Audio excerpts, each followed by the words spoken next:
जय जगन्नाथ सांग मैंने एसएनएस एक्सप्रेस नुआ वीडियो को आपण मानक बहुत बहुत स्वागत।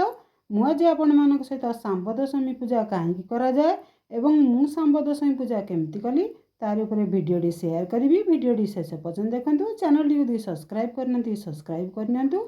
आसतु ए जाना आम सांब दशमी पूजा कहीं पालन करम ओडिया मानकर 12 मासरे 13 पर्वपर्वाणी पूजा पाठ कर आत्मसंतोष आम लाभ कर एमिति एक पूजा हूँ सांब दशमी। पौष मास शुक्ल पक्ष दशमी तिथि में सांब दशमी पूजा कराई थाए। जो पूजा कि सकल शक्तिर आधार सूर्य देवता को पूजा कराए। जाम्बवती श्रीकृष्ण पुत्र होती सांब। सांब अत्यंत दुस्साध्य रोग कुष्ठ रोग पीड़ित होते। बहु काल तपस्या पर से रोगर मुक्त होते। से तपस्या अर्क क्षेत्र में तपस्या करते सूर्य देवता को। से सूर्य देवता तपस्या प्रीत हो दुस्साध्य रोग मुक्त करें। सेबेठारू माँ मैंने निज पिला दुख कष्ट निरोग रखापी सांब दशमी दिन सूर्य को उपासना करी।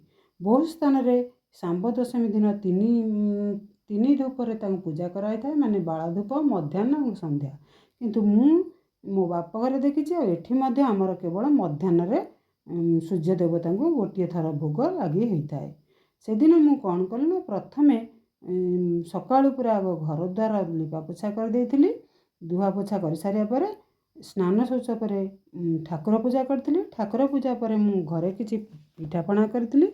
आउ किछि हमर भोगराग फलमूल बाहर मध्य भोग दुकान आसला जोड़ा कि सूर्य देवता को अर्घ्य दिया भोग लगी हम।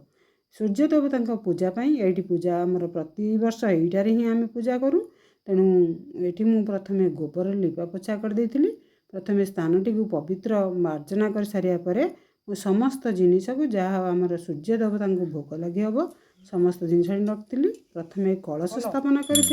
कलश आंब डाल दुब बरकोली पत्र देती गुआटे धोईक हलदी पांडे धोईकी गुआटे रखीदे वस्त्र देती। प्रथमे मु कलश को पूजा करी। कलश पूजा पर मुझे सूर्य देवता को समस्त जिनिस को सजाई रखा पर सूर्य देवता को देती।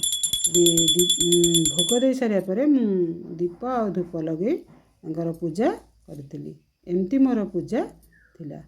पूजा ठीक 11:30 ରୁ 12ଟା मध्याह्न समय आमर पूजा ये करी। प्रति वर्ष मुझे पूजा करी थाए। वीडियोटी यदि भल लगी थाए लाइक शेयर कमेंट्स करंतु। आपण माने केमती कौन पूजा कले कमेंट्स लिखि जनातु।